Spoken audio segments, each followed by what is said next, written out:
Najboljši domači izdelek po izboru porabnikov. Brodka, žganje iz starega kruha podjetja Kržič. Na Vrhniki v družinskem podjetju Žganje kuha Kržič iz presežkov kruha delajo žganje, ki ga tržijo kot brodko. Tega se je Martin Kržič domislil, ko je na konferenci o krožnem gospodarstvu izvedel za pivo iz kruha. Glavna ideja brodke je to, da z njo zmanjšujemo završke kruha. Za eno steklenico potrebujemo nekje 3 kg kruha.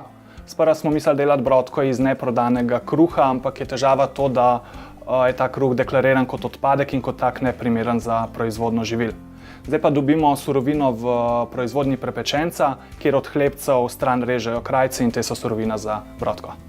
Z brodko želijo postati pionirji pri predelavi presežkov hrane v nov izdelek. Brodko prodajamo v spletni trgovini, na sedežu podjetja, tudi v nekaterih butičnih trgovinah. Prodali smo tudi v neke gostinske lokale že, kjer jo poskušamo tržiti kot sestavino za koktejle. Razvili smo koktejl, ki vsebuje bezgov sirup, agrume in pa meto. Pri sami promociji nas pa malo omejuje zakonodaja, ki prepoveduje oglaševanje alkoholnih pijač. Letos je njihov glavni cilj poiskati čim več novih kupcev in povečati prepoznavnost brodke.